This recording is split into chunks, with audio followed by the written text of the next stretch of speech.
hungry to impart knowledge, then that will be viryavat. Saha viryankaravavahai. And when we do like this, with full of energy, let this make us powerful. How will you become powerful? Why is knowledge called power? It awakens the inner potential and inner talents. That is the power of knowledge. Knowledge awakens our own inner potential and talents. That is the viryavat, and that is the tejas. Sahanavavatu, sahanau bhunaktu, saha viryankaravavahai, tejasvinavadhitamastu. Tejas is that inner light, talent, potential that manifests when my ignorance is removed. Last one, ma vidvishavahai. What does it ma vidvishavahai mean? Oh God, may we not have animosity towards each other. If the student feels ill will towards the teacher, horrible teacher, I don't like this teacher. And if the student thinks, stupid students, I don't like these students, there will be none of this communication happening. So the student should have Shraddha, Bhakti towards the teacher. And the teacher should have love, same love which he has for his children, he should have that love towards his students, whether primary or postgraduate. When he has that, only then he can be called a teacher. So may we have this towards each other. That is a wonderful prayer. For thousands of years, we have been praying that. And that is a prayer which everyone who is sincere to his profession and who wants to do some good to himself and to the country should be praying. Sahana bhavatu, sahanau bhunaktu, sahaviryankaravavahai, tejasvinavadhitamastu ma vidvishavahai. Om Shanti Shanti Shanti. So with that prayer, once again, I begin this introductory talk on these sessions which we'll be having for next few days, yoga and wellness. Now, when we talk about wellness, it is interpreted in so many ways, and that interpretation is the key for understanding the sessions. Wellness means we can say happiness. And how does happiness come? Each one of us find happiness in so many different things. So it is not just happiness. It should be happiness which is balanced. It is not happiness which is in tension. It may come, it may not come, not like that. So it is happiness plus balance. And how will I get happiness which is balanced, which is not very flimsy? It comes or it may not come. No, it's not like that. It is balanced. And how will I get this? By connection. Connection within, connection outside. So we can say wellness is a holistic understanding, perception, experience of life where I am balanced. Life will throw at us so many surprises. There is no point in anyone's life where he can say, this is how my life will go. Maybe someone sitting at home may say, same routine every day. But that is not the case for a teacher. Every day is a challenge. You don't know when you go to the class what new challenges we'll have to face. And administration-wise, as a teacher, this is other than what we have at home. No one in this world will have more children than a teacher. A teacher has so many students, so many children, and so many children means so many challenges. So that kind of an uncertainty, surprises which keep coming up, with that surprise, he has to face this life to make it a happy life. That will be possible with balance. So wellness is happiness, wellness is balance. And how to understand this wellness, we will see. First kind of wellness, it begins with something very material, what is easily perceived. That is the physical wellness. Whatever I talk, higher philosophy, spirituality, basic is I have to be physically fit, physically healthy. I cannot be happy when I am in a hospital bed. I cannot be happy or have wellness bedridden in my home. I should be physically fit, walking and no pain and no discomfort, normal digestion, brain also working normally. That is fundamental, basic foundation, physical wellness. That physical wellness will again depend on some things that I should do. That is good nutrition, proper nutrition, regular exercise, adequate sleep, very simple things, which in our modern day work pressure, we sacrifice almost every day. We sacrifice good sleep, we sacrifice good nutrition, and most of us don't do regular exercise.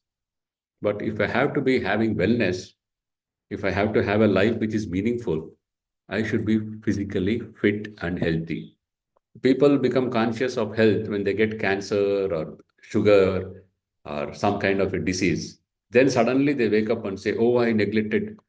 And usually they put the pressure of work life for the as the cause for their whatever health has broken down. It is not so. Anyone, we tell our children, and doctors also do this mistake. I address doctors. They advise patients regularly exercise, give up smoking and all, but they do the same thing. They don't exercise, they don't eat on time, and they smoke, many of them. So it is very easy, especially for teachers, to give GAN. Gnana kododu tumba easy. You listen to some lectures and you have read some things, you can give lectures like I am doing now. Practicing is the real thing.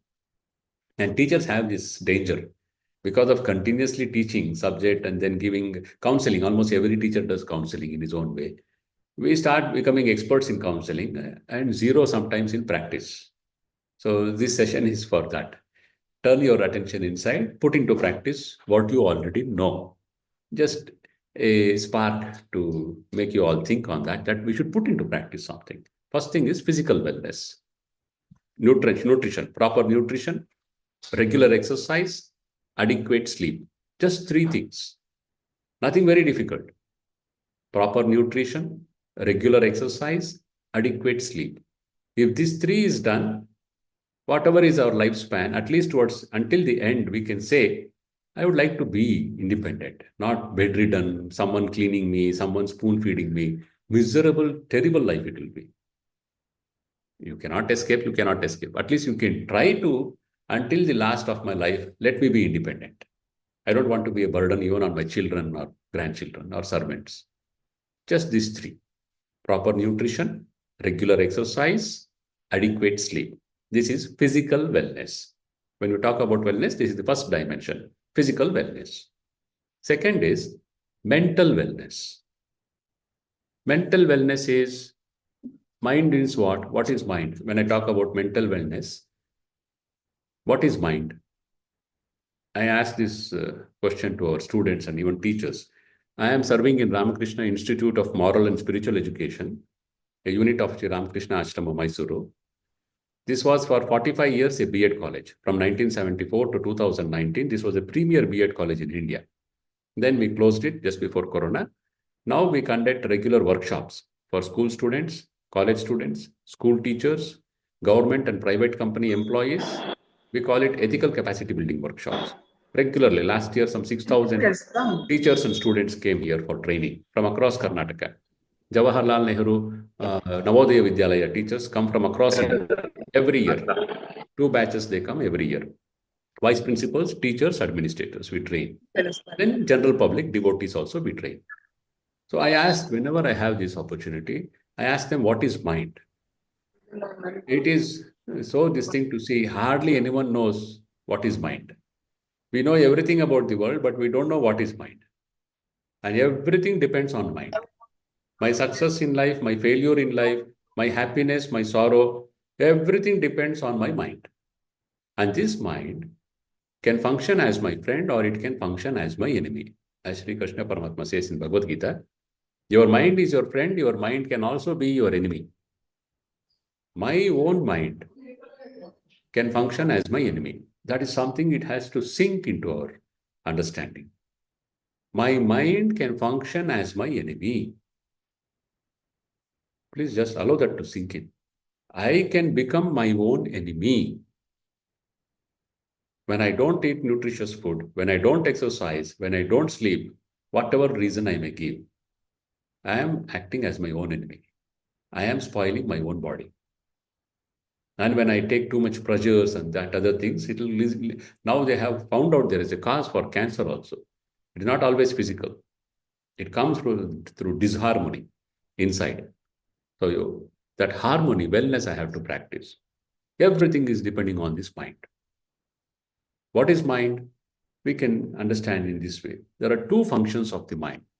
When I say mental wellness, I mean I have to have this mind under control so that it functions as my friend. To have this mind under control means what? There are two functions of the mind which I have to control. Three, actually, but two functions. What are the two functions of the mind? Basic functions. How do you know you have a mind? There are two things, non-stop, two functions of the mind. First is thought generation. The mind continuously generates thoughts, non-stop thought generation. Second is a narrative voice. Now, I am speaking here, and some of you are doing multitasking, I can see, but many of you are also listening. You are also talking. I am talking. You are also talking in your mind. You are commenting, you are agreeing, you are liking, not liking. It is your mind which is speaking. Non-stop, every millisecond, our mind does these two things. Generate thoughts and continuously talk.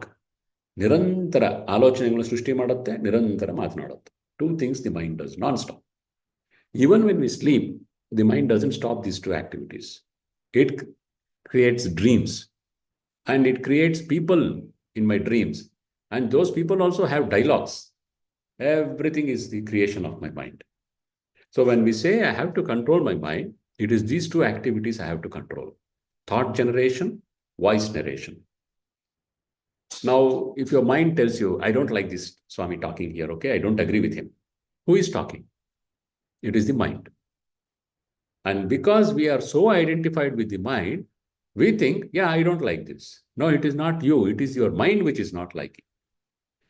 Sometimes we use the language correctly. It hurt my mind. My mind was very disturbed. My mind. So that is an object which I possess, my mind. But in reality, in Vyavahara, we behave as though we are the mind. A thought comes and I do it. A voice speaks something and I accept it. That's why when we are growing, our elders sometimes scold us. In Kannada, it comes like this. Manasik bandang madtiya, buddhi illa. You do whatever comes to your mind. Don't you have intellect? So that means whatever comes to mind, I should not do. I have something called higher power called intellect, buddhi, which I should use and not accept whatever comes to my mind. But even a professor or even a PhD holder or a Nobel Prize winner, very often they do whatever comes to their mind. And they think, yeah, that's what I thought. No, mind generated the thought. Mind generated that narrative voice. Now, how can the mind do on my own? It is me doing. No, it is not you doing. Mind is also an organ, inner sense organ. And the functioning of the mind depends on what kind of food you feed it. From tomorrow, you listen to only the spiritual discourses and other things, your narrative voice will change. Your thoughts will change. From tomorrow, you go into stock market or you go into some pornography, your mind will change in 2 months. You will be a different person. Your eyes, your face, everything will change. First, thoughts will change, then body will change. It is a slow change. Someone sensitive can immediately make out what are the thoughts, dominant thoughts in this person. It reflects in the eyes. Eyes is the reflection of the mind. Now, these two functions, thought generation, voice narration, that should be healthy. Then there is another power of the mind. That power is called focus. Now, some of you are focusing. Some may not be focusing. What is focus? Focus is attention. Attention. You're focusing on my thoughts, on my words, the uttering of sounds that I'm doing, and you are trying to make sense of it. Now, this attention, this focus, this is what gives us our experience of life. Please pay attention to this. Whatever is our experience of life, it depends on our attention. Yalli gamanavo alli nama jivana. Wherever my attention is, that is my life experience. If your attention, that's why I requested in the very beginning, don't do multitasking. Multitasking is not at all going to do any good as an individual and certainly not good as a teacher. It may appear like we are saving time. No saving time. We are harming ourselves because by distracting our attention, breaking it, branching it out in so many ways simultaneously, we are losing the power called concentration. Focus or attention is like a searchlight. Now, for instance, you are all sitting on a chair, some of you, most of you. You can feel your chair. You can feel the cover, the texture of your chair. You can listen to the sounds coming from your room. Just listen to that sound, whatever sounds are coming. Now, what did I do? I drew your attention towards touch. I drew your attention towards the sounds in your room. Now you're again seeing me and listening to me. That attention. Until now, those sounds were happening in the background, but you were not aware of it because your attention was here. The moment your attention went towards the ambient sound, that is, whatever sound is happening in your ambience, you were able to perceive it.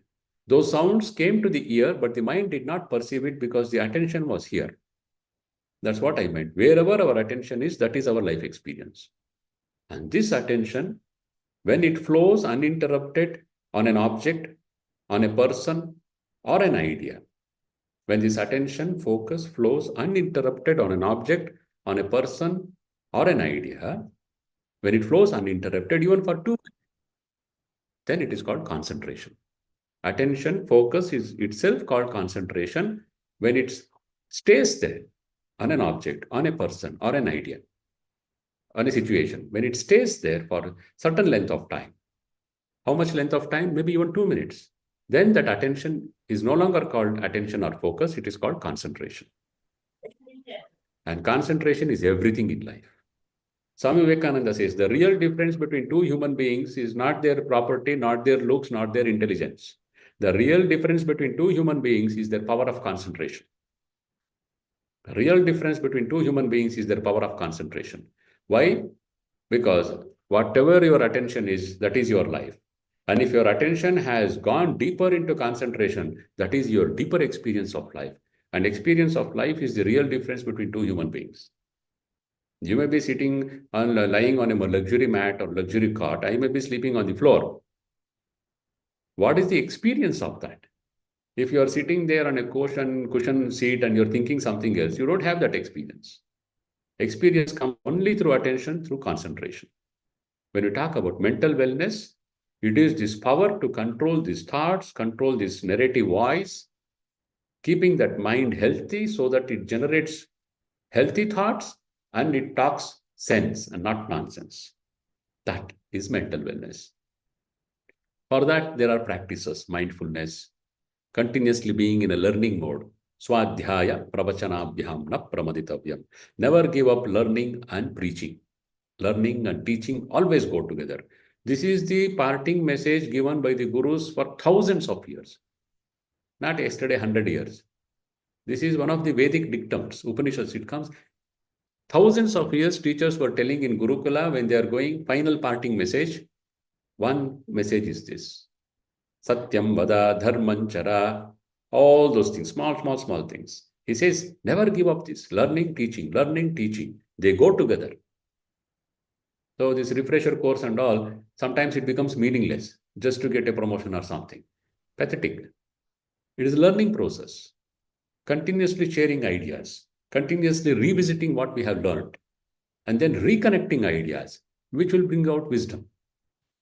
Education is not information stored in your brain, running right, undigested all through your life, says Swami Vivekananda. And the modern education system glorifies information. Objective type questions. How much memory you have, we will test you. Give him to write one paper of essay. He cannot express his thoughts. He has no connection of ideas. And we call that education. It is not information. It is knowledge. And knowledge should become wisdom. That requires mental wellness, which will also be at a deeper level, intellectual wellness. Third one is emotional wellness. First is physical wellness. Second is mental. That should also include intellect. Third is emotional wellness. We are all governed by our emotions.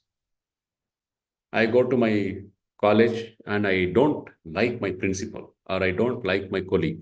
I don't like this teacher below me. When the moment he or she comes, I am so irritated, angry. That whole thing affects me, and my classroom performance also is affected by it. Emotional management. It is called emotional intelligence. This emotional wellness is understanding and managing emotions. When we practice this, We will know when we have this anger, jealousy, hatred, fear, these emotions, when they come up, if the mind has trained itself, it will know this is coming, I have to handle this intelligently. Very few people train themselves. They may be intellectually very good, emotionally, they will be very poor. It sometimes breaks families. Small things become big. Small things become big because they have not learned how to manage their emotions. Understanding emotions, learning how to manage emotions, then cultivating resilience. Yes, there will be up and down in life. That is part of life. I will have to suffer some pain. I'll have to suffer some loss. I'll have to suffer some shame. I'll have to experience some joy, but it will be up and down. Whole life, nobody will have the same emotions. There will be fear, there will be loss, there will be pain, there will be joy. It is a roller coaster ride. I have to learn how to get back on my feet. That is emotional wellness. This is the third one, emotional wellness.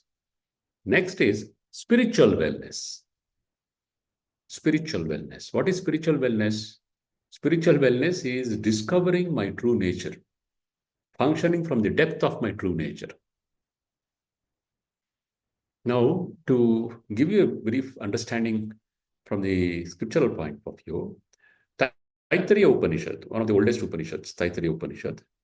When we talk about Upanishads, if there are someone there who say, I don't like all this religion, I just like to tell you, Upanishads are not about religion. Upanishads, Rishis are scientists.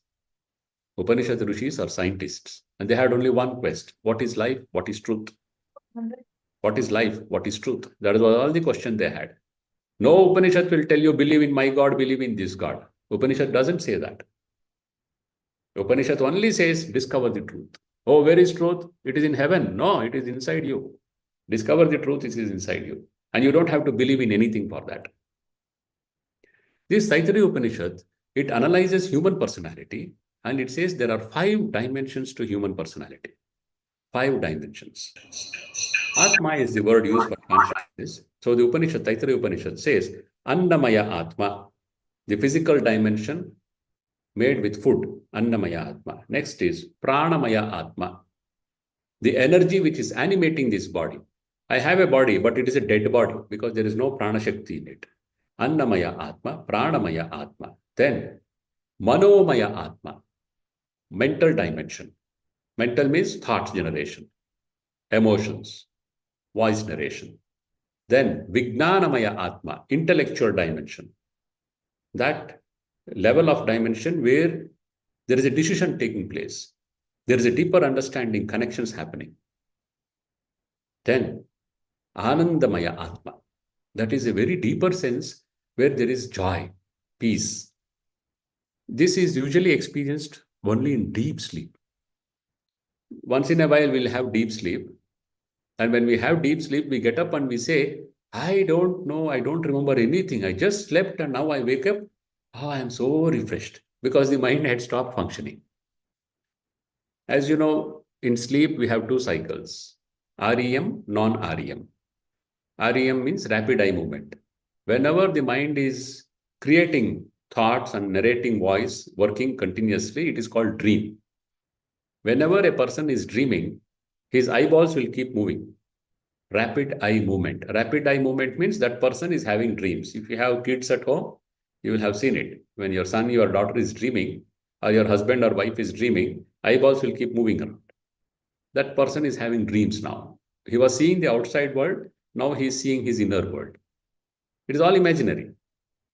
When it stops, it is called non-REM, non-rapid eye movement. That means the mind has stopped functioning. Thought generation, voice generation has stopped. It got tired and it stopped. That is when there is peace in the mind. When someone has a deep sleep, then this mind has stopped functioning, and that condition, there is an experience of the inner bliss. So that's why when we come out of deep sleep, we feel very joyful. That is called the blissful dimension. Shankaracharya in his commentary calls it as kosha, kosha. Annamaya kosha, pranamaya kosha, manomaya kosha, vijnanamaya kosha, anandamaya kosha. 5 dimensions. Common people know only body and mind, energy. And whole time and effort is spent in polishing this body, this mind, and this intellect. There is a deeper dimensions to our personality. The question asked is, who am I? What am I? Who am I? What am I? The rishis, I told you, a rishi is one who is a scientist, not one who has a long beard. Rishi andre avanu drashtara, one who can see what? See into the truth of things. He has insight into the life. Rishi is a scientist. And the Rishi says the greatest question that the Upanishad Rishi gives to us is this: what is that knowing which everything else is known? This is the quest of the Upanishads. What is that knowing which everything else is known? That is my quest. It is not about acquiring property, this and that. I want to know the truth. I want to know that truth, knowing which I know everything about myself, about this creation. And then they came to the conclusion, it is not a one-man show. They came to the conclusion that truth is inside me, it is not this body. When it is not this body, it is not the social system also. It is inside me. But majority people live in the outside world, outside society. But this has to be developed, this desire to know my true nature and function from the depths of my personality. That is spiritual wellness, physical wellness, mental wellness, emotional wellness. Fourth one is spiritual wellness, functioning from the deeper dimensions of my personality. After this comes what we can call occupational wellness. I have to work. Every man works. How do I work? How do I work? What is the nature? That means, what is the quality of my work? That occupational work is the balance between my work life and personal life. And then the motive behind that occupation, which should be contribution. Discovering that spirit of contribution, developing that spirit of contribution. I ask students who are studying, usually PG students, engineering and all, why are you studying so hard? And teachers also, sometimes B.Ed students come. I ask, why are you studying so hard? To get a job. Okay. Then I ask, okay, if you get a job, what do you get? Invariably, the answer is, if you get a job, life is settled. Life is settled. Then we can marry. Life is settled. Good job. Good salary. I say, I feel almost 99 out of 100 is this is the answer they give. Getting a job means getting salary, life is settled, finished. There is another way of seeing this. Getting a job means if I get a job offer, that appointment letter has come to my hand, I go home and I should not be telling, oh, papa, oh, mama, I got a job, I have a salary, I'm so happy. When I get a job, it means I got responsibility. Kelsa andre jawabdari. Getting a job means society says, you are now ready to take responsibility. We, the society, are giving you this responsibility. What is the responsibility? We are giving you the responsibility of teaching our next generation. You have acquired knowledge, and we think you are fit to impart the knowledge also to our next generation. This is the responsibility we are giving you. That is getting a job. And what is this responsibility? Responsibility to contribute. It is a responsibility to contribute. That is occupational wellness.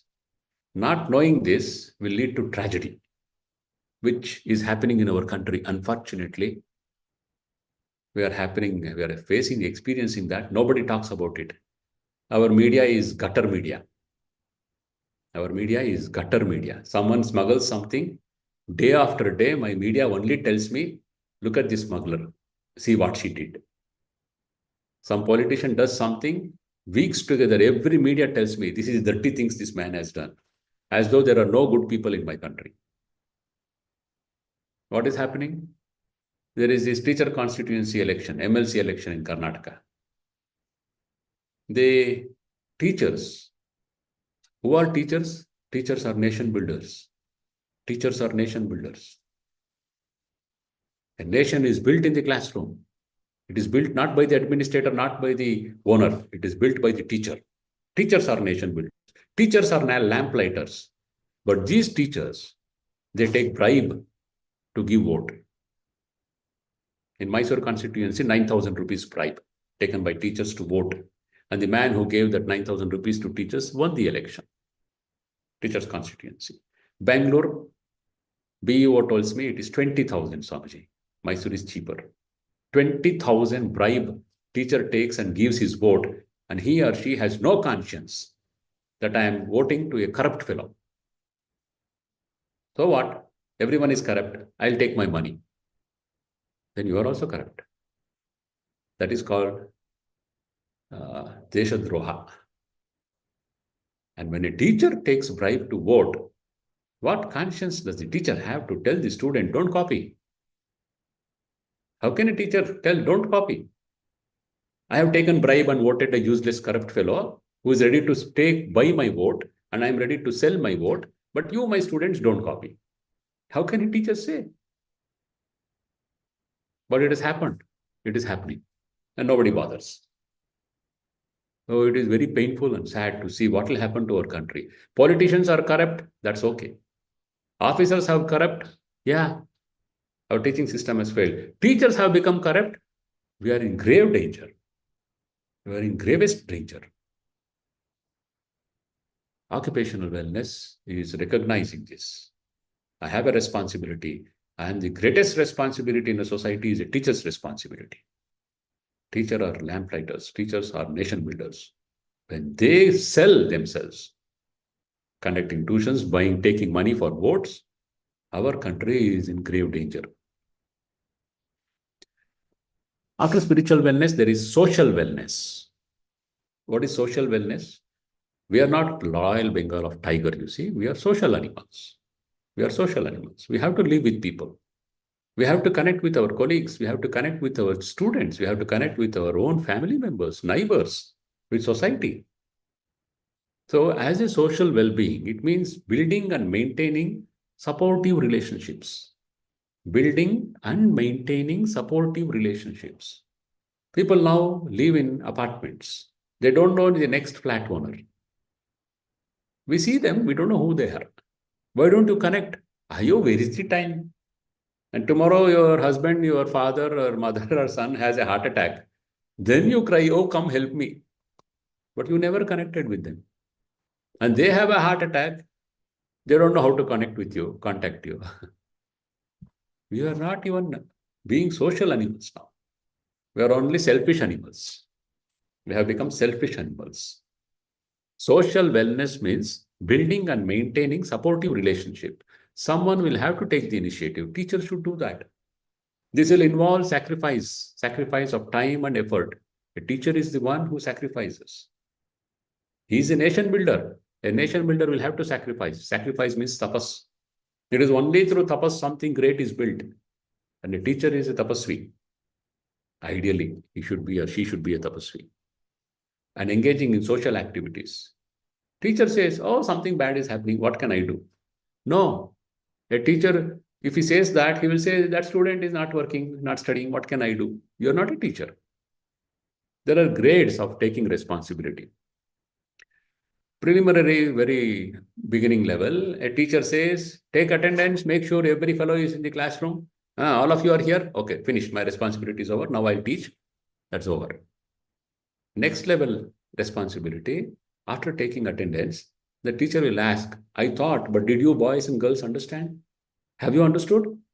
He makes sure the students understand what she is teaching. Attendance taking is primary level, elementary. Next level, the teacher has to make sure they have understood what I thought. I am paid not just to go and teach whatever I utter, what I have learned. I have to make sure they learn. That is a deeper level engagement. A good teacher will go even deeper. He will find out why is the student not able to understand what I am teaching. Where is he lacking? What is she lacking? Does he have a problem? And this student will be with me for next 3 or 4 years. Can I give an impact? Can I give an impact, make an impact on his or her life? Can I give something which will help the student in her life? I have learned so many things. Can I give this also to my student? Teachers may say, oh, teachers, students are not good nowadays. They don't listen. No, it is not like that. Every generation tells this. Our younger generation is not like that. I was in hostel in West Bengal for 9 years. Every batch, 2 batches later, they will say, oh, our batch, we were better than these boys. We were like this. Purandaradasa Singh says, he says, oh, this younger generation are not good. Ayo, if Purandaradasa says like that. Socrates tells, Are these youth are going out of control. They are not good like us. Socrates, 2000 years ago, he says. Why they are not good? They talk in front of elders and they stand in front of elders. These youth are going out of control. Every generation thinks next generation is not our quality. Swami Vivekananda, he's a college student and he's just finishing his law and all. He says, oh, nowadays students are not good. Every generation thinks like that. A teacher cannot think like that. Because in his service, a teacher will be training nearly 25 to 30 generations of students. No parents can do that. Only a teacher does that. That is why she is a nation builder. And for that, the teacher should have this social wellness, connectivity, taking responsibility. That one. Occupational wellness, social wellness. Then third one, last one will be environmental wellness. I have to connect with the nature around me. Environmental wellness. So these are 7 kinds of wellness. Physical wellness, mental wellness, emotional wellness, spiritual wellness, occupational wellness, social wellness, environmental wellness. When I talk about wellness, there are so many dimensions to it. I am good, but I have a very poor relationship with my parents, with my husband, with my wife, with my children. Then your wellness will be somewhere compromised. I am good at home, but in college, my colleagues, I don't have good relationship. It is not working out. Something else is leaking there. It will affect your wellness. Now, how can I have wellness in all of this? Yeah, you may not have, but you should know that you should have, and you should try to have. What should I do to have this wellness? That is where yoga comes. Yoga gives us this idea, these practical tips on how to achieve this wellness. All the kinds of wellness that we have just seen. Now, before I go forward in this, let me give an understanding, Vedantic understanding of human personality. If we ask this question, who is man? Manusha andre yaru? There will be so many answers to that. Swami Vivekananda, this is from the Indian culture knowledge. Swami Vivekananda is writing, man is a compound of animality, humanity, and divinity. Man is a compound of animality, humanity, and divinity. Pashutva, Manushatva, Daivatva. Moorara samishranave Manushya. Man is a compound of animality, humanity, and divinity. What is this?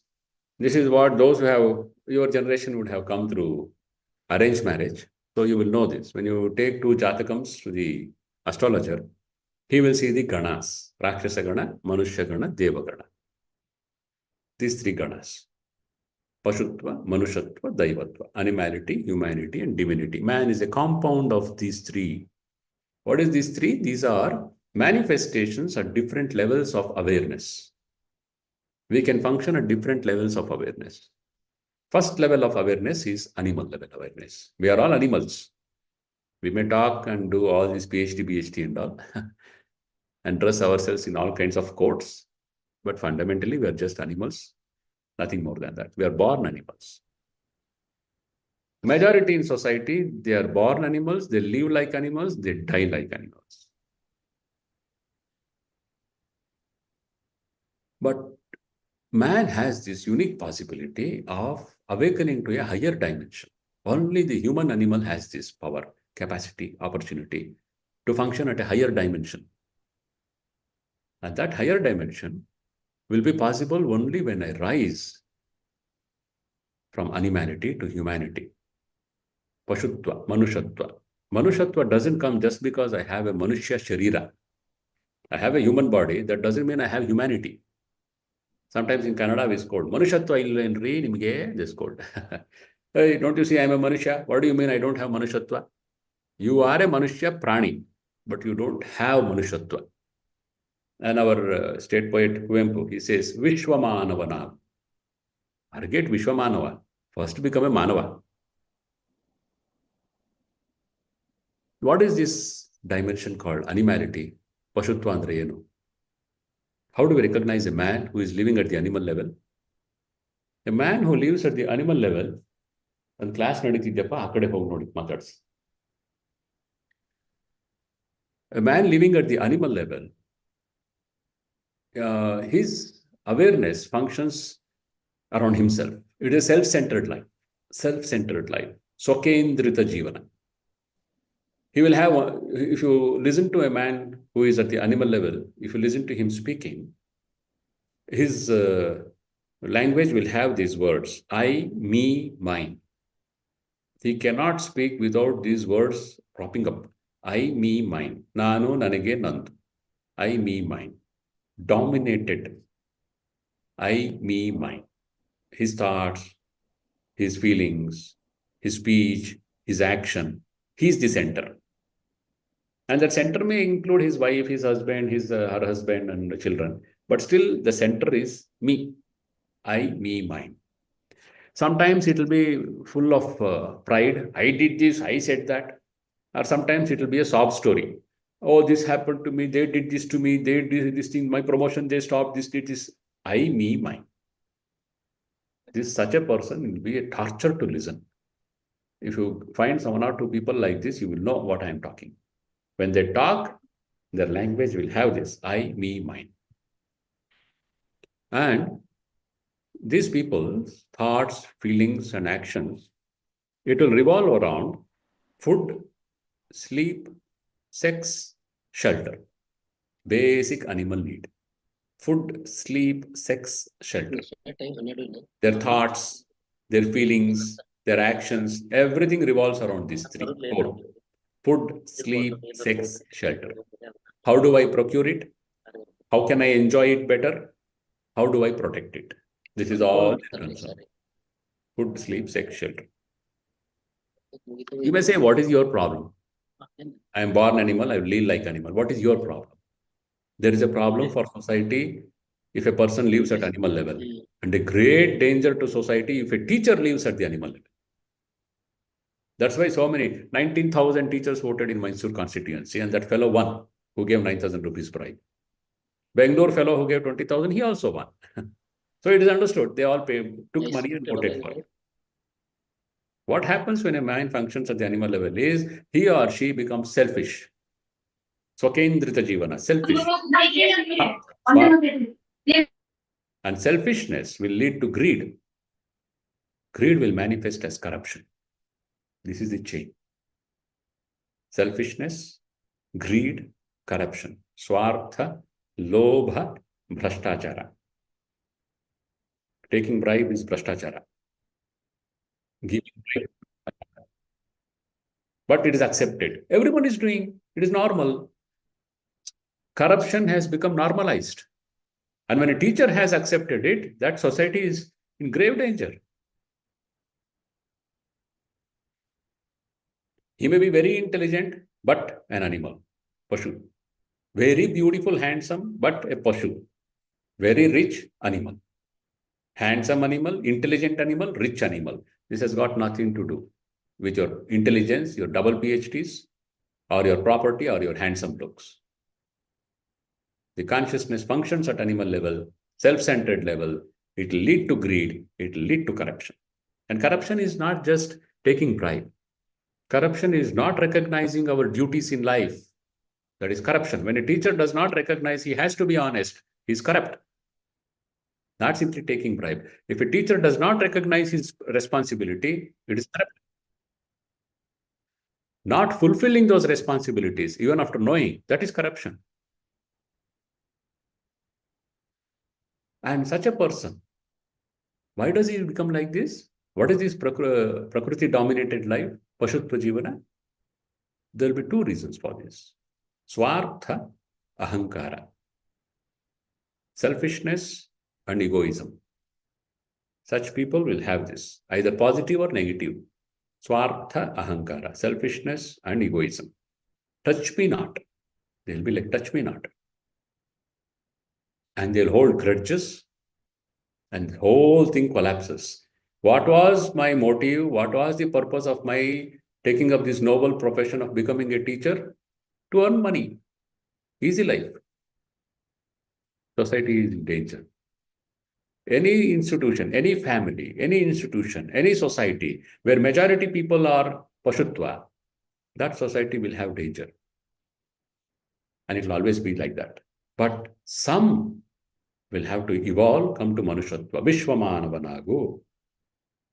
At least some of these people in the family, in the institution, in the society have to evolve to the level of Manushatva, humanity. Swami Vivekananda writes, the best have to sacrifice or this national ship will sink. And the teachers were the best in society. Just 80 years ago, not very far, 80 years ago, if a teacher would go in the road, the village, the town, he was a respected person, not the rich man.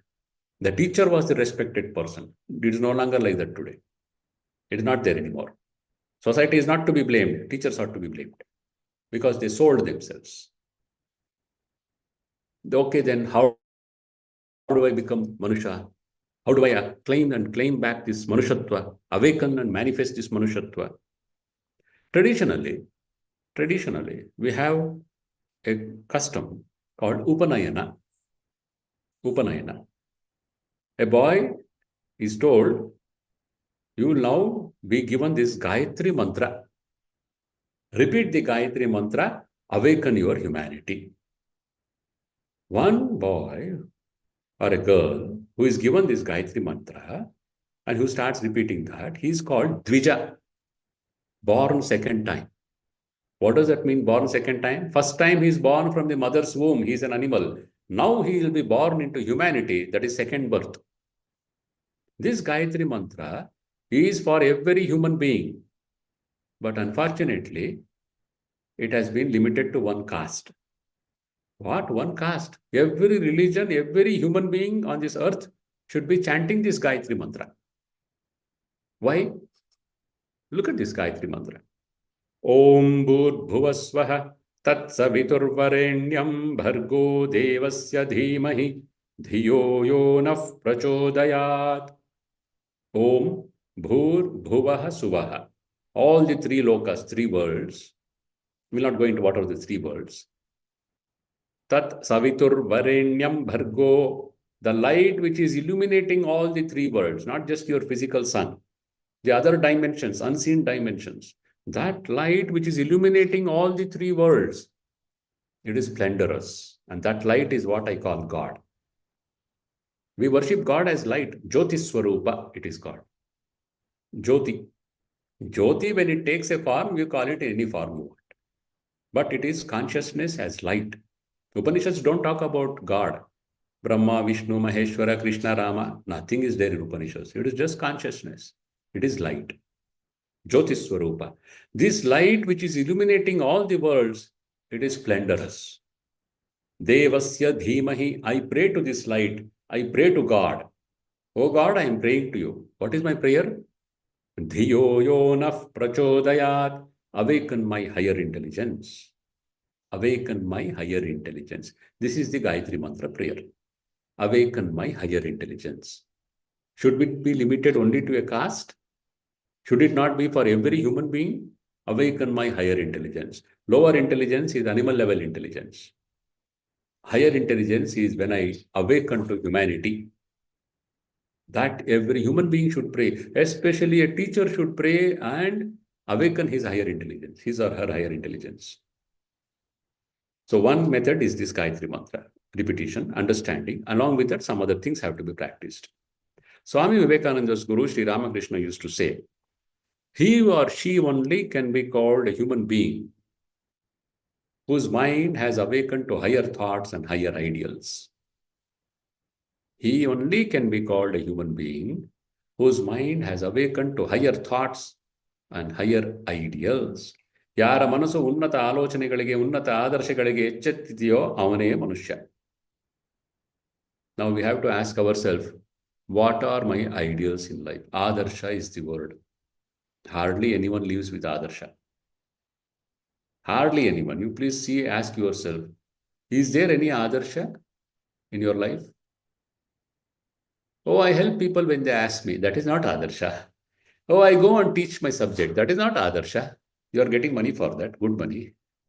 What is Adarsha? We tell students to have three Adarshas in life. You should have three ideals in life. Not just a student, every teacher, every human being should have these three Adarshas. What is that? First one, Adarsha is the light, guiding light, which gives direction for my thoughts and my actions. So what are these guiding lights, Adarshas? First one, Nanu Satyavadi, me Satyavadi. I am an honest man. Second, Nanu Jitendriya, I have self-control. Third one, Nanu Paropakari, मैं परोपकारी हूं. Three आदर्शास. मैं सत्यवादी हूं, मैं जितेंद्रिय हूं, मैं परोपकारी हूं. I am honest. Sri Ramakrishna says God forgives everything except hypocrisy. I am an honest person. Second, I have self-control. Third, I always look to serve people around me. These are three adarshas. When we have this, we rise from animality to humanity. What happens when I rise to humanity? My mind becomes pure. What do you mean by mind becoming pure? If I have to understand mind becoming pure, I should know what is that which makes my mind impure. It makes sense, right? Otherwise, if I say, oh, this will purify my mind. Okay, is it so? Then what makes the mind impure? What makes the mind dirty? There are so many people who tell so many things. Vedanta, which is the essence of Sanatana Dharma, Swami Vivekananda puts it across like this. He says, selfishness is the chief sin. Selfishness is the chief sin. Swarthave parama papa. When I have paropakara, there is an expansion happening. That I, me, mine, it starts expanding. Animal level is I, me, mine. When he rises to humanity level, Manushatva, by holding on to Adarsha, then his language changes. He says, I and you are. He starts thinking about others.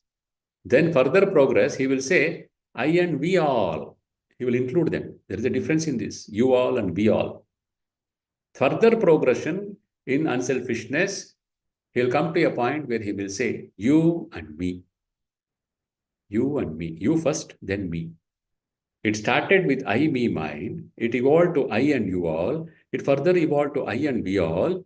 And it comes to a position where he says, you and me.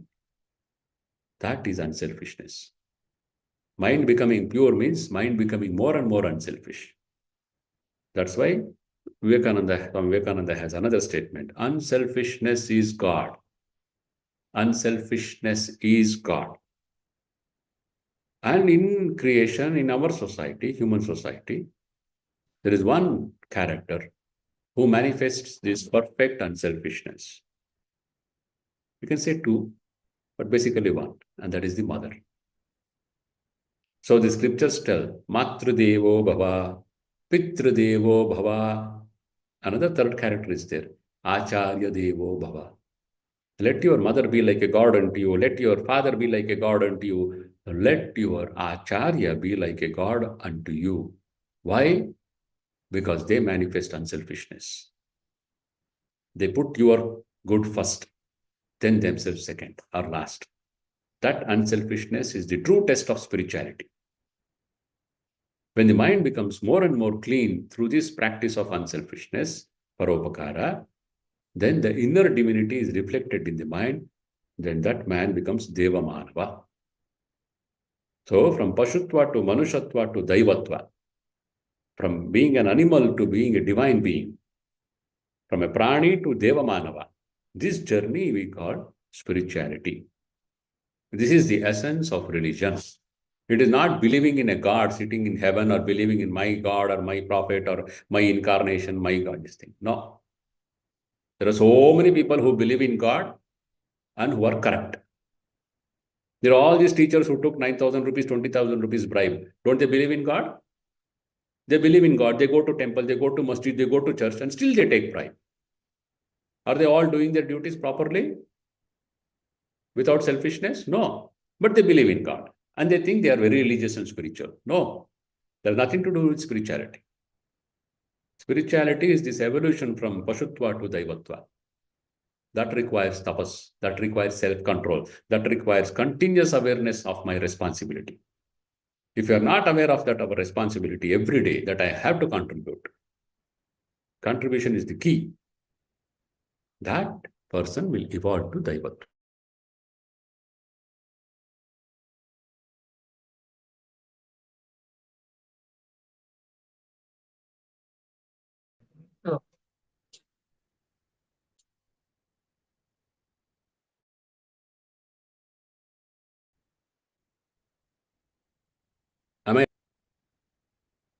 I had a network issue now. I don't know whether you're able to listen to me.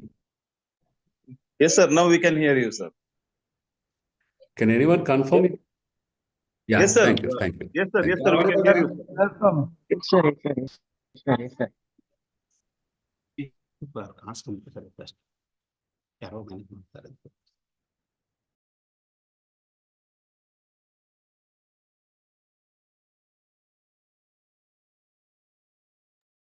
Sir, host is mute, sir. We are not hearing you, sir. Coming to the college, the assigned work.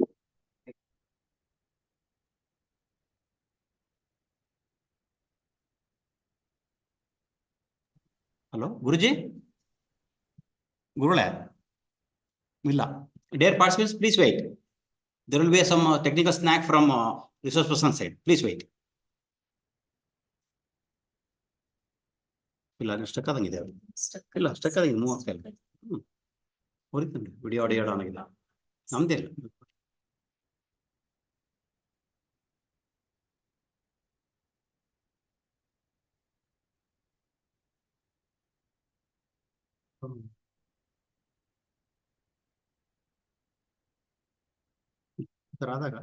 Phone number is letter check on Gurule, you know, stuck on the Gurule. Class in Pada. Was the Lagina Gurule was taking Lagina Gurule in the edition with in I division with the class. My nano participants here.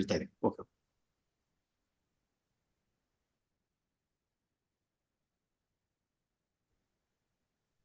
Not audible. Yes. Okay, Gurule. Okay. Hello? Yeah. Gurule. Post check back. Video, the audio is Yes. Can you hear me? Yes, yes, Gurule.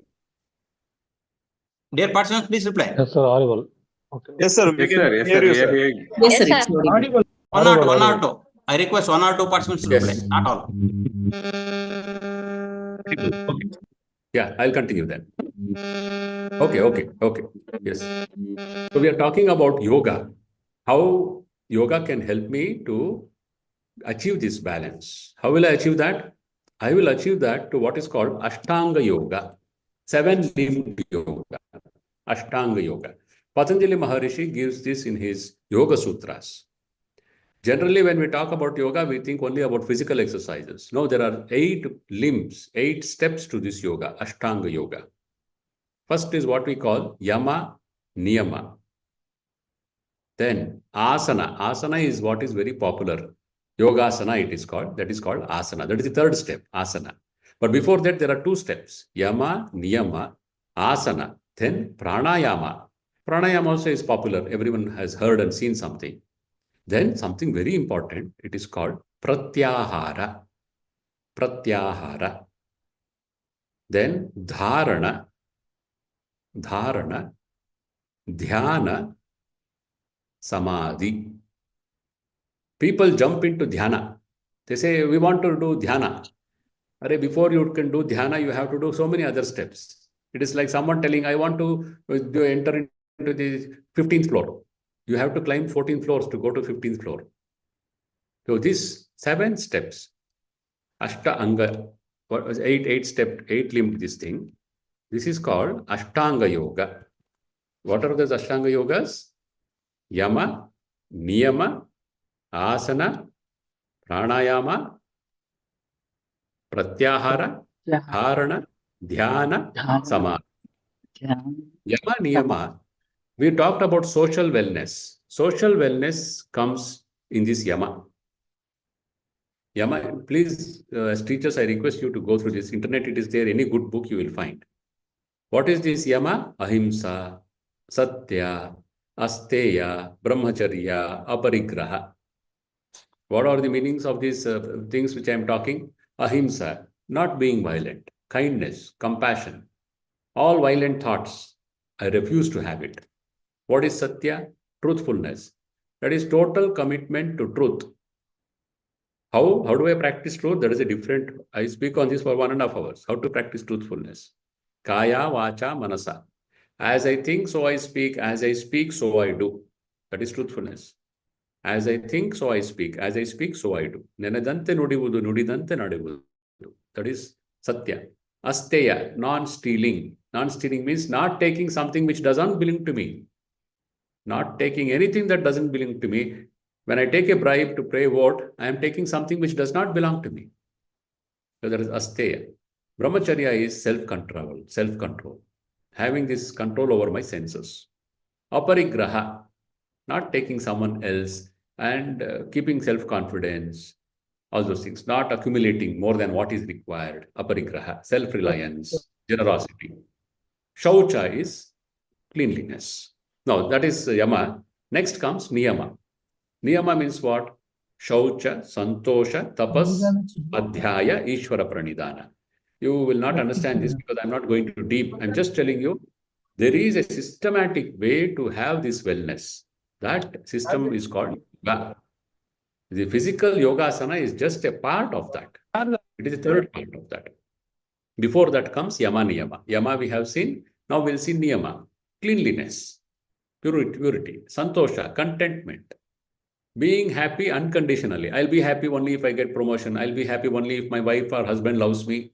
No, I will be happy because I am performing my duties in life and I will discover my true nature. That is Santosha. Tapas is self-discipline, controlling all the energies. And that Swadhyaya and teaching, that is also tapas. For a teacher, the real tapas is Swadhyaya Pravachana. Continuous learning and continuous teaching, imparting it. Learning new ways of imparting. That is tapas for a teacher. Then comes actually Swadhyaya itself comes there. Self-study. It is not just studying a subject. It is self-study. There are two kinds of knowledge. The Upanishads speak. Chandogya Upanishad says, man has to acquire two kinds of knowledge. One is knowledge of the world. Another is knowledge of himself, herself. So Swadhyaya is turning the mind inside. Antarmukhi Bhava. Turn the mind inside. Discover your truth. That is who you are in truth. Not believing what someone told. I have to discover it for myself. Ishvara Pranidhana. Surrender into God. Surrender into God. These are the Yama Niyamas. Wellness depends on this. I am greedy, I am jealous, I am crooked, and I want to be well. I'll go to a wellness parlor and decorate my body. That will not bring wellness. If I am arrogant, if I am egoistic, if I am selfish, there is no wellness for me, there is no wellness for my family, for my institution, for my country. Yama Niyama is the foundation. Then comes asana, that is physical. Hatha Yoga it is called, Yogasana, Hatha Yoga. Then pranayama, the control of energy. Then pratyahara is a very powerful step. Pratyahara is having the power to withdraw. Having the power to withdraw, pratyahara. When the attention is withdrawn, next it has to be placed somewhere. That is called dharana. Pratyahara is the ability to withdraw the mind at will. And dharana is the power to place it wherever I want to place it. Place my attention. That is dharana. When I place my attention like that on one point, it becomes concentrated. That concentration, when it deepens, it is known as dhyana. Dhyana. You see how much effort is required to reach the state of dhyana? But people think you close your eyes, sit in Padmasana and you do like this, you become dhyani, you become a yogi. No. Yama Niyama is foundational. Then all these practices. Then comes Samadhi. That's the highest state. Now, this yoga is a systematic way of achieving this wellness. For that, you have this so many talks, lectures coming to you next few days. I have given you a brief preview of what is wellness And then the Ashtanga Marga. Buddha also gives the same thing, Ashtanga Marga. In Patanjali, he calls it Ashtanga Yoga, 8-limbed yoga. Yama, Niyama, Asana, Pranayama, Pratyahara, Dharana, Dhyana, Samadhi. 8 steps for wellness. And when I do this, then I will have a meaningful, happy life, fulfillment, and I will be a source of meaning and happiness for others. And especially a teacher should have this, because there is so much of stress on a teacher in our society. Lot of stress on a teacher. It was always there, now it has increased. A teacher has to take care of his health, physical health. Teacher has to take care of his mental well-being. Teacher has to take care of his emotional well-being, because he will be standing in front of 50, 100 students every day. If he is not healthy physically, mentally, emotionally, somewhere it will impact those students. It will impact the communication of knowledge. Despite all the stress and pressure put on a teacher has to make some time for his own wellness. Because if the teacher is healthy, teacher is good, society becomes healthy and society becomes good. It is that important. I don't care what my politicians happen to them. It doesn't matter much. But teachers should be healthy. Teachers should be in a good frame of mind. Then that institution, those students, and through them, the society, it will be a healthy and good society. This is a brief introduction to yoga and wellness. I hope you will be able to participate and learn and put into practice what is the most important thing, putting into practice what you learn. I will meet you again for the session where I talk about yoga in action. Yoga in action 2 days from now. If there are any questions, I will. Dear participants, if you have any queries, please. It's time for discussion.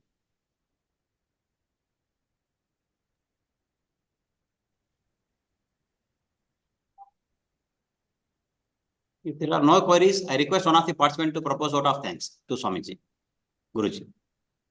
I wish you had some question. Teachers are used to only framing questions. That's why they don't have questions.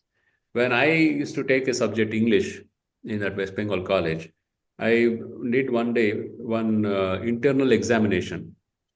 I gave the exam like this. I told the exam will be now itself, questions will be given now. And they were surprised. Before exams, I said yes.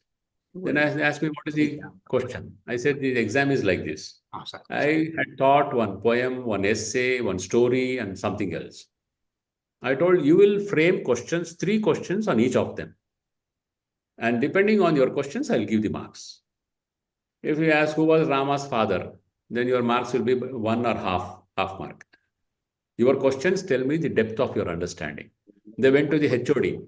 Swamiji is giving a different kind of exam. He is not giving us questions and we don't have to write answers. He is asking us to give him questions and he'll give marks for questions. Then I had to explain to the department also. I said, this is the right way for me to know whether he has learnt anything. The questions he asks tells me the depth of his understanding. So it is so important to ask questions. Swamiji, namaste. Namaste. Swamiji, what are the measures we must take to become emotionally strong? Because nowadays it's very important. We must be strong emotionally. Yes. Can you suggest? Yeah. First thing is, please make it very clear to yourself, you cannot change anyone around you, neither your own husband, your own children. You cannot change. We come with our samskaras. Our parents tried to change us. Did we change? We did change. But we want to change my wife, my husband, and especially don't try to change your husband. That will not work at all.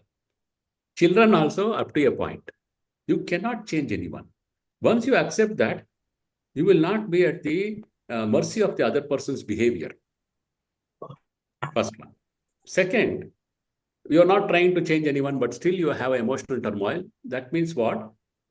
Whenever it is Epictetus, a Greek philosopher, tells this. Whenever you get angry with someone, just remind yourself, you have accepted to be his slave.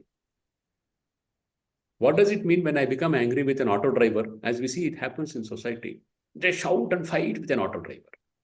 What has happened? I have allowed him to control my mind. Please take my mind and disturb it. Nan manasu tagolappa haal maadu. Why should I allow a fellow somewhere unknown to me to control my mind and disturb me? Neither an auto driver, neither a family member should disturb my mind. Yoga is about balance. And the life definition given by Swami Vivekananda, he was wandering across India. And one king in central India, he asked Raja Ajit Singh was his name. Raja Ajit Singh, Rajput. First time he met Vivekananda, he asked two fundamental questions. First question was this. He asked, Swamiji, what is life? Usually we don't ask what is life. What we ask, how is life? We say. And if our life is good, we say, oh, I went to Dubai, I went here. If it is pathetic, we say, oh, my life is like this. The question is not how is life. Question is what is life?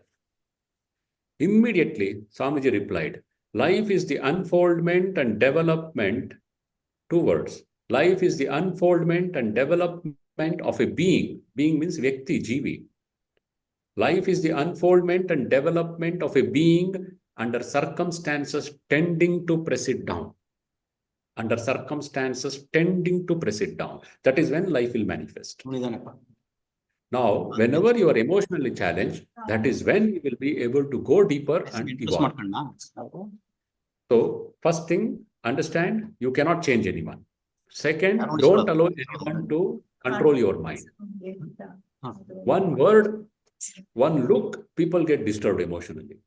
What was that look you gave me that day? What was that word you uttered me? One word can control your mind like that. So we should never allow anyone to control our mind like that. This will require a deeper level of functioning.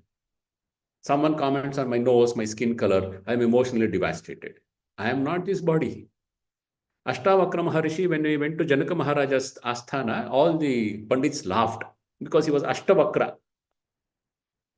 His father had cursed him because while in the mother's womb, he corrected his father. And father was furious. You corrected me even sitting in your mother's womb? Be born as an Ashtavakra. But he was a great yogi. He was born with an Ashtavakra, 8 deformities in his body. And when he comes to Janaka's Asthana, all the Pandits laughed. Then Ashtavakra told Janaka, oh, I thought you had Pandits in your court. I see only cobblers are here. It just slap on their face. Janaka says, what? These are all great Pandits and you call them cobblers? Why? He says, they can see only my skin and my body. They cannot see me inside. So you are what you see. You are what you see. And you see only body, that's why I called you cobblers. It was a tight slap on all those Pandits. Ashtavakra gave. So when I want to have emotional maturity and stability, I should make sure I accept some things can be changed, some things cannot be changed. And when things go wrong, I have to accept, this is what I'll be also touching. Karma Yoga, it is called. You have right to do your work, not to the results. Whenever you have expectation on results, you will be emotionally very vulnerable. Do your duty, accept the results. It is easy for me to tell if you are a head of institution, very difficult, because there is so much pressure on you to deliver. But see, from the beginning of mankind society, millions and millions and billions of people were born, billions have died. You and I, we will also die. Nobody bothers. Your children will keep your photo, your grandchildren will remove your photo. That is the end of your story. So why become miserable? Let us have the balance. This is just very brief I have given you. You have to go deep. Daniel Goleman, I think. Daniel Goleman. Emotional intelligence. Namaste, Guruji. Gayatri from Mysore, JSS College. 33 years service agide nange. I have put up my 33 years service. But nowadays, the students are not controlling their emotions. From past 33 years, ನಾನು observe ಮಾಡ್ಕೊಂಡು ಬರ್ತಾ ಇರೋದು. Day by day, the younger generations are. Oh, did I lose connection? Hello. Hello. Yes, I can hear you now. Please tell me. Day by day, the children are very weak in their emotions. Yeah. And being a teacher, I have been telling them how to control their emotions, how to behave in the classroom, everything. But sometimes I feel that they are returning back to that Rakshasatva. Yeah. Because the society is like that, Amma. The society is glorifying that animality. Especially Your body. social media influence Yes. is much more on them. Yes. And along with that, I feel that even the parents are not taking much risk to Yeah. tune up their children. Yes, yes. Sometimes it True. feels me also as a teacher. Yes. But I am trying my level best to control their emotional feelings. And also, even if I speak to the parents, also, no, they take it in a very silly way. They feel, but and I'm not telling it that in a general way, but some of them, they feel that their children should earn good money, they should feel happy in their life. That is the motto of many of the parents. Our society is Then not. how to even counsel the parents, that is that has also become a big problem to us also. Yes. Yes. Sometimes we become helpless also.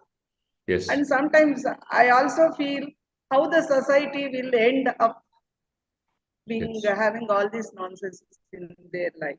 There is one answer for this. How the society evolves, what happens, I cannot decide. I know my responsibility and I will discharge my responsibility. That is the only thing under my control. The moment I try to think about things not in my control, I will have stress. Mental stress, emotional stress. I cannot, that's what I said, I cannot control my husband, wife. How will I control the society? How will I influence my society when I cannot influence my own son and my daughter? They are not listening to me. So the only thing under my control is my prakriti, my behavior, my thoughts, my actions. Let me control that. And I go on telling what I think is right. It will have an impact. It will have an impact, not immediate, because the outside society, the dominant narrative in society is Duttidavane Doddappa. Duttidavane Doddappa. Whoever has money, he is the big man. So he is a gunda, murderer, but he is a politician. He has crores of rupees. We garland him. Though we know he is a gunda, horrible fellow. I garland him because he has power. We are valuing power. We are valuing money. Why are we doing this as a society? Just 75 years since we came out of slavery. Just 75 years since we came out of utter poverty. When someone comes out of utter poverty as a society as a whole, it will be fascinated by money, by power. Another 20, 40, 50 years, it will balance out. It will balance out. It will take time. We are just reinventing ourselves. No? Richest country in Akbar's time. 400 years later, it became one of the poorest country. These Europeans looted us. Millions of our ancestors, your grandparents, my grandparents, they died without food. This was the land of this proverbial wealth. And we died without food. That's what Europe did to us. We are just coming back, so there will be greed. Now it becomes first get food, get food. Animality will be the nature. From food, we are now food sufficiency we have. Next is wealth. Wealth also will now, people will start rising. They will come to the level of ideas. They will expand. But until then, our work and only thing we can do is go on telling what is right thing. Like I am a father, I am a mother. Will I give up on my son, my daughter, just because he's not listening? I keep telling even until his age 30. He's 30, but still I tell, don't do this, do like this. That's all we can do as teachers also. Go on telling what is good. And teachers, parents, teachers meet. Other than that, parents meet itself. We are planning for that here. Parents should be told, but they say, oh, no, Swami, competition, cutthroat competition. So don't tell us all this. Our child has to be happy. Happiness means more salary. And we have so many now young men and women who are earning a lot of money, but they're not happy. Recently, I heard a very strange definition of joint family. That is a true thing. Someone told it seems, oh, we are in a joint family. What is joint family? Husband and wife, we are living together. That is joint family. That's what it has come to. Husband and wife living together is joint family. Why? Selfishness. Selfishness. Selfishness. One professor in IIT Madras, she is from Karnataka. She told me, this was some 5 years ago. A boy came to see her daughter for marriage. And that boy, young man in Bangalore, he asked her daughter, do you expect me to maintain you after marriage? She was stunned. I was stunned. What? expect me to maintain you? Is it a car that you have to maintain? And she said, I don't want to marry this idiot who says, do you expect me to maintain you? When you marry, you say we are one. Our finances are one. But I am out of this world now in this connection. So I think it's not working like that. Even the other day, someone told me, oh, my wife earns such, how much should I save for her? I said, how much is she earning? He says, I don't know. How much is she saving? I don't ask. I said, husband, wife, don't talk. How much is your earning? How much is your saving? No, Swamiji, that is her money. The moment you say my money, her money, it is a business relationship. It's a business relationship. When marriage becomes a business relationship, what is the relationship with children? Now that is a passing phase. India is alive even after 1,000 years of conquest. Why? We have held on. Some people have held on to those eternal values for a changing society. One value we hold on as a teacher, we are fortunate to be teachers, is we will acquire knowledge, we will pass on this knowledge, we will try to be honest, sincere in our profession. And my profession is to contribute to the building of my country. How will I do that? By acquiring knowledge, continuous learning process, continuously evolving my teaching processes. As you said, emotional thing is not in my syllabus. But if my students are disturbed, how will they learn? So I have to impart. I have to struggle. That's why a teacher is a nation builder, because it's the most difficult job. Most difficult, most important job in a society is a teacher's job. Soldier will save me from my enemy, but my own children are becoming my society's enemy. Only I can save as a teacher, my society. So you will have to invest that continuously. Teachers should interact with parents, first with your own teachers, then have some workshops where we say, yes, acquire. And for this, I'll give one last thing and I close. Yes, competition is necessary and there is a cutthroat competition in this world. We have a school in our campus, our own school, Ramakrishna Vidyashala, 8th standard, we have 100 seats, 1,200 applications last year. 1,200 has to be brought down to 100. Brilliant students, but we cannot take. Now, there is competition, but this competition is wrongly presented. So you're all teachers. I would like to bring this to your notice. There are two views of life. There are two views of life. One is vertical view of life, another is horizontal view of life. I explain this to something which I have cooked up myself. The daughter comes home and tells her father, Appa, I have scored 85%. And the father says, what? 85? I sent you to 3 tuitions and still 85. Look at the neighbor's daughter. She has scored 95 without tuitions. Now the daughter is a very good daughter like your daughter. So she doesn't tell her father, Papa, there is something called genetics, do you know? Her father, she 95, me, your daughter, me 85. She'll get beating. She doesn't do that. Another house, same way. The daughter comes home, tells her father and mother, Papa, I have scored 85. And this father says, what? 85? Last year it was 80. I knew you would do well. You are my daughter. Next year I am definitely you will do 95. Let us celebrate.